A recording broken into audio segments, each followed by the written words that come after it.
Hey, what's up, everybody? Welcome back to Coach Johnson's YouTube channel, where we talk about the power raid, the air raid, offensive football, and then just the coaching world in general. So today, first I want to say thank you to everybody that has subscribed. It's getting over 1,000 subscribers. Just started this channel end of January, early February. My wife was a big one that suggested to do this. It allowed me to feel comfortable talking in front of a screen as I was finishing up my teaching license for the second time, but also to speak at a clinic. So I owe a lot to her, and just thank you once again to everybody that has communicated and helped build this channel. And it's very exciting to be able to, little small me, be able to connect with some of these coaches that I've always looked up to, and to be able to have people to talk to and correspond with just from this channel, and to just, have a lot of fun doing it and being able to talk football. So thank you for everybody. And so today we're going to talk about how to become a head football coach. It's something I've been asked, and I have a different story, and everybody will have a different, unique story to how they build up to being the head football coach. And every coach probably in different states, it's always going to be a different process. But first of all, here is my YouTube channel and also my Twitter. Please go ahead and give me a follow. And if you ever have questions, hit me up. I'm trying to do my best on doing that. Sometimes I don't get the messages or the comments, but I promise you I'll continue to do the best whenever I do get them. So please go ahead and give me a follow.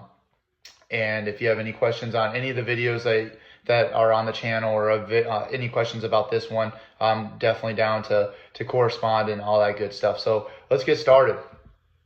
So the first thing is be an assistant and a sponge and an asset to the program. So I got lucky. I played football and baseball in high school, and went and played college baseball and football, and learned from a lot of great coaches. A couple of the coaches that I learned from are, head coach of North Carolina. One's a Hall of Famer. And then I got to play under in high school, Coach Metzger, and then also learn under Coach Hewitt, who was a baseball coach, and now the AD at Pinecrest. So I owe them a lot of my success. And then in college, played for Coach Teague, who is a legend in North Carolina. And then Coach Baggerman was my receivers coach and offensive coordinator, and he is the head coach at Eastern Guilford, and owe a lot to him for dealing with me when I was in college. But for me, I knew that I was going to have to be a coach if I wanted to keep playing the game. I wasn't, the most talented, but I learned a lot from the coaches that I played under.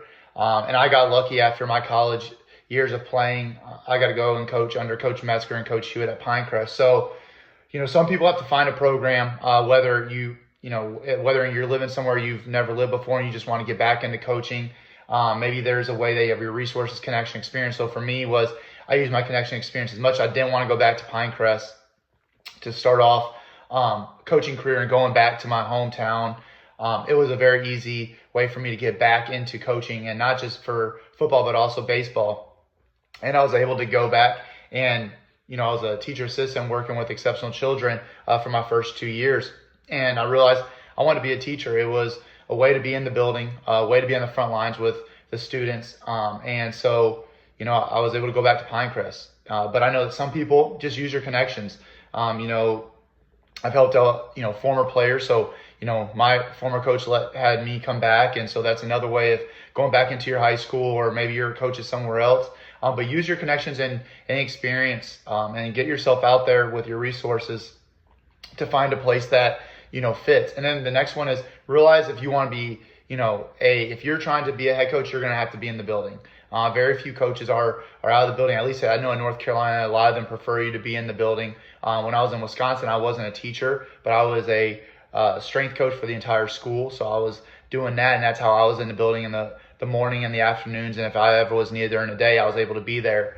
So realize that if you want to be a head coach, you're probably going to need to be in the building. But find out if the program that you're interested in, whether there are openings, because just being real is, we're not in Texas where, or Georgia where, being a head coach or a coach pays for your daily life. You're going to have a big boy job.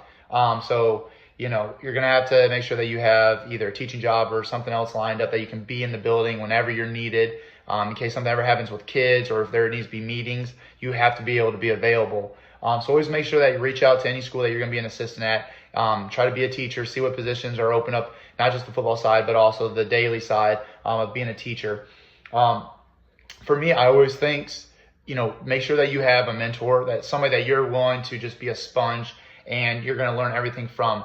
I got lucky with Coach Metzger and Coach Hewitt. They helped me out so much of just watching them, how they do their everyday business, how to run a program 365 days a year. Baseball and football are different, but then, you just learn a lot of the ways of how to handle parents, how to handle the student athletes, how to organize a practice, how to handle your assistants, how to hire assistants, how to how to fundraise, how to just all that stuff on a daily basis. I was able to learn from both of them and really take a lot of notes, in my mind, but also writing it down, which I'll get to later. And then another one is be an asset for the program.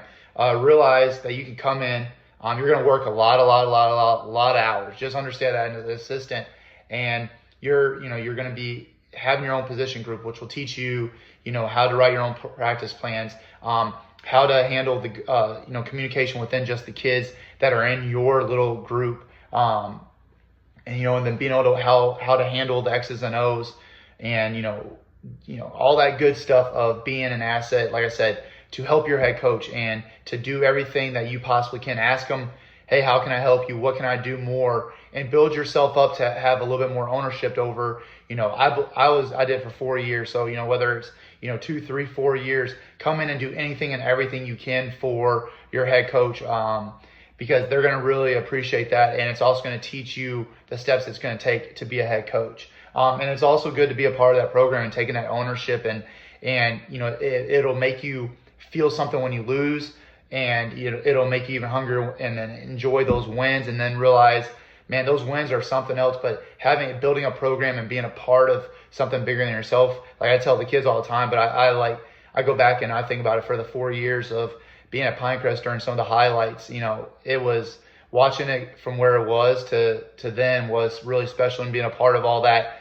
So that's just, the big one is willing to learn and willing to soak up all of it. And you're going to work. You'll get like a penny per hour pretty much as an assistant coach. And just be selfless and realize that it's not about you. And you have to learn that, you're going to be serving your coordinators, you're going to be serving your head coach, you're serving your principal, your athletic director. And it kind of really teaches you how to be the low man at a time. And I know a lot of people do struggle with that, especially if they're big time in college and they come back as just, you have had a big name as a player and all that, but you have to start from the bottom most of the times. There's very few situations that, you come in and you're head coach the first year, or, you get to be a big time guy your first year there. And so one of the quotes I put in there is, learn to master following so that you can become a master at being a leader. Because once you learn and you're able to observe and analyze everything as a follower, you can apply those as a leader, but you got to learn how to follow first. Then the next one is becoming a coordinator, a JV head coach, or associate head coach, so you have more skin in the game and more ownership in the program, which is going to make you work so much harder, and there's going to be more of an incentive to build up that program with that head coach. And especially if you're the coordinator, now you're number 2 or 3 in charge, or 4, as a special teams coach, coordinator. And if you're the JV head coach, that means that, for here in North Carolina, we do it on Thursdays. Thursdays, you're running the show. And you're getting the guys ready, you're getting them there, you're in charge of all the uniform stuff, you're in charge of the depth chart, making sure the assistant coaches are ready, making sure the kids get there ready, and all that stuff. I mean, it's definitely a toll from when you're just an assistant coach and you have your head coach doing it for you. Now when you're the one in charge, you learn how much is built in, and building itineraries and make sure building communication with the parents. It's a lot different when you're in charge of all that. So that goes into number 2 of being how to be organized. You can't just throw it out there and hope it sticks on the wall. You need to be organized with communicating with the parents, having an itinerary, making sure that you're communicating about the buses if you got away games, making sure that the balls are ready, everything's organized for pregame, the kids are ready, uniform details, all that good stuff. Become a good teacher and a good coach. The more I've learned is you got to be a good teacher, especially, and I'm not throwing stones, but at this generation, it's different. You're going to have to make sure that you can tell them the whys. You can give them the, A through Z of why they're doing what they're doing and why we're doing what we do. And that helps you as a good teacher and being a good coach, because, good coach, motivating them, inspiration, and all the time, but they really need to know how to be taught how to do things, because a lot of kids aren't watching football. They're not in the backyard playing. They're not throwing the football around. They learn from the YouTube cheat codes on NCAA and Madden. And they only run one or two plays. They don't understand concepts. They don't understand the ins and outs of football like a lot of us as coaches and people that are older than me. We all did that. NCAA and Madden, we all had that, but we were playing football. We were doing backyard football.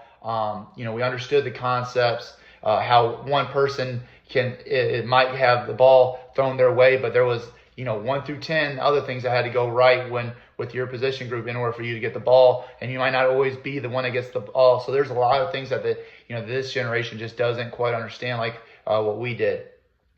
And then one is to have that pressure of being that guy and knowing that everybody up in the stands is going to know more than you, no matter what, no matter where you're at.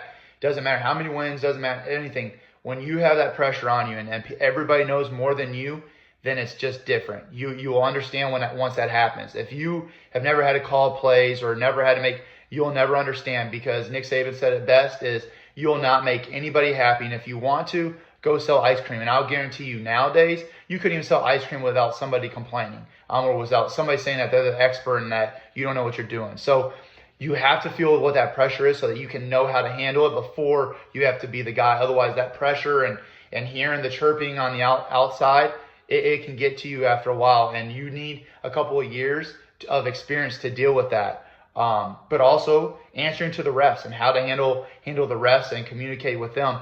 Just being the guy, it's a lot different than just being, up in the press box or on the sidelines and having somebody else answer to the refs or having to deal with, parents and all that. Being in charge, you learn a little bit something as a coordinator or the JV head coach. One thing to always remember is when you're a head coach, you're going to have a lot of people underneath you, but always remember that they are with you and remember that they are equals. And yes, there needs to be a line defined and boundaries, but don't ever forget that you once were an assistant as well, and don't change who you are. I know a lot of people when they become a head coach or even a coordinator, they change. And you need to remember where you came from. And yes, you need to be professional, and there needs to be boundaries to set. But always remember that how would you want to be treated? That golden rule, treat people how you would want to be treated. And learn from the mistakes. You're going to make a lot of them. I promise you that. Every coach will tell you, still learning from them to this day, still making them to this day. You're never going to be perfect, but learn from them and always remember so that history doesn't have to continue to repeat itself more times than not. And make sure that you remember what the solutions were, which I'm going to get into kind of next. What would your program look like? Start thinking about how you'd want to set up your program. Start taking notes. I had Coach Hewitt and Coach Metzger, two different style type guys. But one thing is I learned a lot of what I love that they did. And then I had some, what would I do different? But a lot of times is what I agree with one, the other might have done it a different way. No matter what, I felt like I had two guys that I really could trust into what I was wanting to do. And then I had an amazing assistant principal that was my mentor as a teacher that helped me when it came to organization, especially as like a teacher. So I had a lot of good people with a lot of experience that had built programs from the bottom up. So that was one thing that I was lucky to do is I was taking my notes, but I remember my first interview, which we'll get to. Coach Metzger gave me the packet of when he was down at Lely, and I went through it. I was like, yes, this is stuff that we still do here at Pinecrest. This is something that I would want to do. And then once you realize that, some people have different rules, each state have different rules and all that, how do you apply so that you always have an answer for wherever you're at. But that was what I got lucky. And then, and then Coach Hewitt with we built up our facilities too. I mean, they were unbelievable, amazing. We did it with our boots on the ground. It was a lot of us coaches, making sure that facilities were nice. And so I learned a lot of how to do that type of stuff. So I got to learn from those guys. And like I said, that's where learning from the experience and what you would do different. Because you want to remember to be yourself and that you can't replicate somebody else. You want to remember who you are and how you would kind of change things up. And it doesn't mean that they're wrong. It doesn't mean that you're wrong. It's just everybody's different. And you hear the phrase, there's 1,000 ways to skin a cat. What works for you so that you remember who you are and you can stay true to who you are. Organize your plan. This is one that I look back at it And I wish I had even more of an organized plan before going into it, because there were definitely some interviews and jobs that I probably could have had a better plan, could have been a little bit more organized, and there's probably a reason why I didn't get the job, which was fine, because you need to hear no, and it's good to hear no, and it's good to also get feedback, which you need when you're doing your interviews. Always kind of reach out, make sure you say thank you, and then ask afterwards, like, hey, how were some things that I could have gotten better at, to help as a person, because I think that anybody that's in the role as admin would love to hear that a teacher and a coach wants to get better, and that they're not just going to hear no and never hear from you again.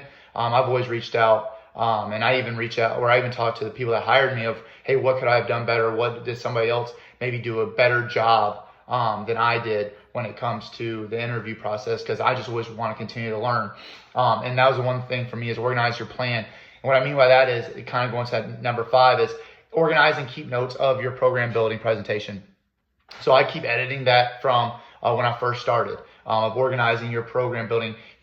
Have your 30, 60, 90-day plan. How do you want to handle the booster club? What are your rules? What are your program pillars going to look like? What is your program about? What are those type things? Because it should reflect on who you are. And always make sure that you're writing down your cover letter, your letter of interest, your resume, and your references. Keep track of all the connections and resources you have, because you never know when you're going to need them. Make sure you stay in touch. And then your resume, always updating that, because you never know when you might get that call. You might not think that you're ready. If you have a head coach that thinks that you're ready, he's going to throw your name out there. There for like 3, 4, 5 years while Coach Metzger was at the last couple of years there at Pinecrest. Anytime a job opened up in the state, or at least Central Park State, one of Coach Metzger's assistants was thrown up there, because he's going to tell you that if you work for him for a couple of years, you know how to work, you know how to build a program. In our years at Pinecrest, very few rocks went unturned. You learn a lot from a lot of the situations and different things that happen. So always make sure that you're keeping your notes, keep organized, work on what your program is going to be about. Have that presentation ready. Know who you are. Use the things from your experience, but then also stay true to who you are, and put your flavor on things that you've seen that you would want to take with you, but then also knowing what you would do different. Now, the job searching and applying, every state's different. Some places don't post their jobs on Max Preps.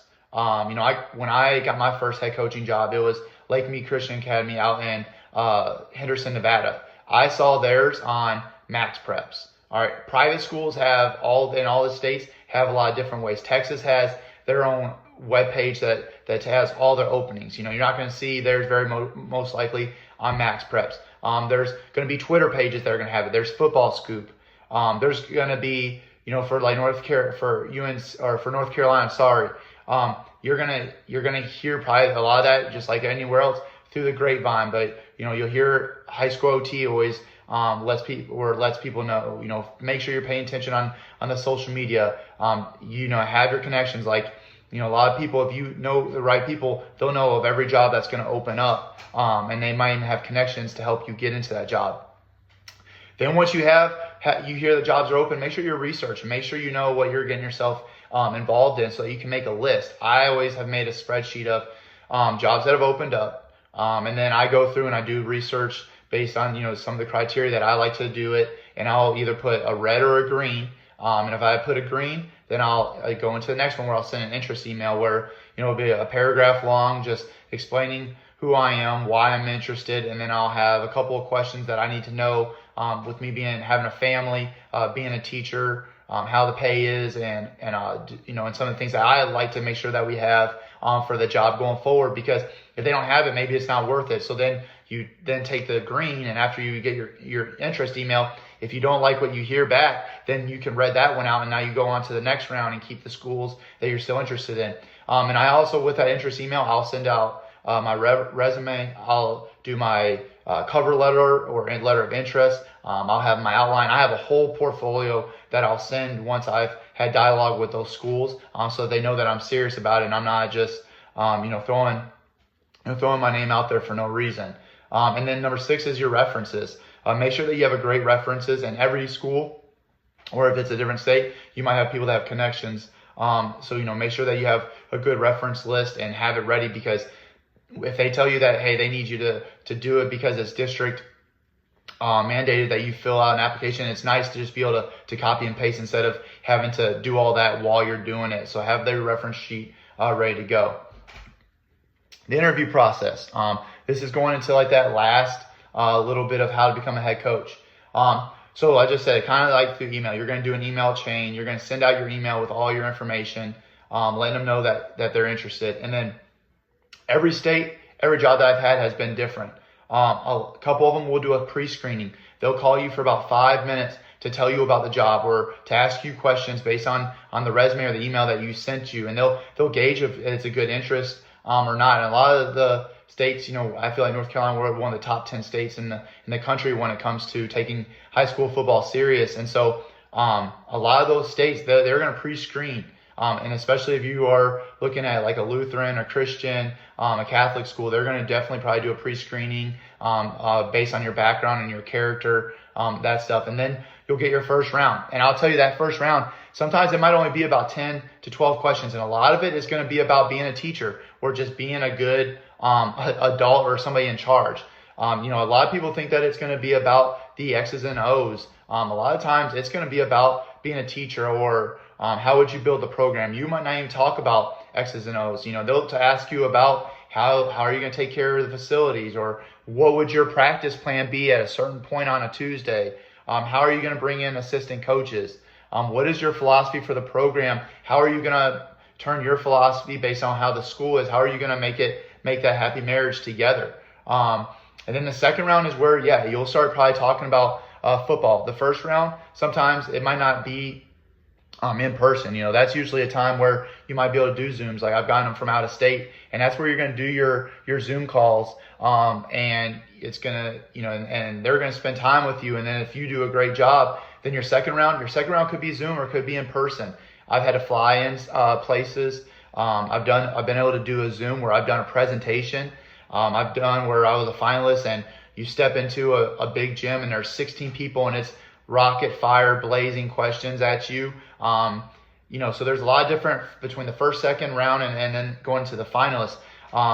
It's going to be quite different. But the more that you get closer to being a finalist is going to be more of that football part, and they're going to want to know about how you're going to build the program. So then that second round is going to be about being a football coach and building a program. You're going to probably get a chance to take a look at the facilities and understand what you're walking into when it comes to equipment. You're going to have a little bit more information about what's going on inside the program, because they already like you through the first round. Now that they know that you're a good teacher, a good leader, and they think that you can answer those questions very well, then they're going to bring you in, and now they're going to start talking about the football part. The finalist part is going to be where you can put on a presentation, where there's going to be hypotheticals. They're going to do what if questions. It's going to be a little bit more in depth, and they want to see your entire plan play out pretty much. And I've had a couple of those where it's, it's long drawn out. It's going to be an hour and a half, and you're doing scenarios. You're getting hypothetical questions. You're having to talk as if it's, your first meeting with the players, your first meeting with the coaches. How are you going to bring them in? How are you going to build this program? How are you going to get the booster club involved? How are you going to get the school involved? How are you going to change the culture? That finalist one can be a very long one, so be prepared for it. And then the last one's the job offer. Once you go through all that, you need to make sure that after you go through all those rounds that it's a job that you would be interested in, because the last thing you want to do is tell somebody after you've been through the process, no, I don't want to, and then they're calling you for the job offer. So make sure that is a job that you would take through the entire process. You don't want to waste their time. You want to be professional, because you never know if that person or principal AD might be a principal or AD at a school that you end up being interested in, but if you don't do it the professional way, then it might come back to haunt you. So make sure that after through all those rounds that you're ready to go for your job offer, especially if you do a good job. And then with that job offer it might be just a spoken agreement that yes, you would want that job, but then every state has a different process. Like here in North Carolina, a lot of the counties are going to make you go through the Board of Education, and you have a meeting, and then you can accept it afterwards. Like when I was to Vegas, I met with the board at a private school. And then, so they were already interested in me, and I knew that they wanted to offer me the job, but I did not get a formal job offer with the exact details until after I met with them. When I was in Wisconsin, all I had to do was I got a job offer. Once I accepted it, they started my background check, and then obviously here in North Carolina, the Board of Education will most likely have to approve you based on your county. So that's kind of the process with the job interview. One thing that I think that I forgot to kind of hit on is when you're doing the application, make sure that if you can, save it on whatever the application site is, so you don't have to fill it out. Because if you're trying to find a good job and you're having to fill out a bunch of applications, it can be time consuming. So make sure that you either have it copy and pasted in a Word document, or that you have it saved on that database, so you don't have to constantly go and fill out the same thing over and over again. Because, like I said, North Carolina, a lot of them use the same site with going through the job application. But that is how to become a head coach. Like I said, for me, I was an assistant for, I think, a year and a half, and then I became a coordinator, for a couple of years, and then I was able to branch out and become a head coach. And you'll learn a lot about yourself, whether you want to be in a big school, small school, private school. Luckily, I've been able to do all that, and you kind of learn what you want to do, what kind of head coach you want to be, what you stand for, and building a program, and you learn from your experience. But how to become one is, I can't say this more than enough, is learn from your mentors, learn from people that have been doing this a long time. Like I said, I've been blessed, and I was lucky to have just two of them that I played for, one to go back, and I learned so much from them. I still keep in touch. Coach Master, I talk to him probably every day, at least once a week, a long, in-depth talk, and I'm still learning from him. I ask a bunch of questions, and he's just kind of the guy I go to. And then I have an athletic director that and then a principal that I always keep in touch with and can always ask questions. And so always have mentors in your life, and make sure that when you find a good one, keep in touch with them and always ask questions, because we all can grow. If you're not willing to grow, then you're falling behind everybody else. And that's kind of why I did this channel, what I constantly still am learning when it comes to offensive football, building a program, workout plans, all that stuff. And that's one thing. Make sure your coaching portfolio, I kind of forgot to talk about that, is they're going to ask about how are you going to build the program, what your off-season philosophy is, so workouts, character building, and then also building a vertical alignment with your middle schools. So make sure that you have all that organized and be ready to talk about it, because you'll have questions that you need to probably spend a good 5 minutes on to explain what your plan is. So always have a plan of attack for every little part of your program. So that's kind of one that I wanted to hit on a little bit more about that. And like I said, and then also know the process when you email. Make sure that you ask them how many rounds and when they plan on hiring, because I think those are very important questions, so that if there's like 2 rounds, the first one's going to be a lot about being a teacher and what your plan would be, and then the second round is going to be a coach. A little bit, probably a lot more. And then always ask how many people, because you always want to make sure that you have all your materials printed out for them, and ask if there's anything else that you need to bring. But anyways, I hope everybody's season's going well. We have 4 more weeks here in North Carolina, but I wanted to do this video. Sorry about that. I want to do this video. Wife definitely was like, hey, you should jump onto this and do one about how to become a head coach.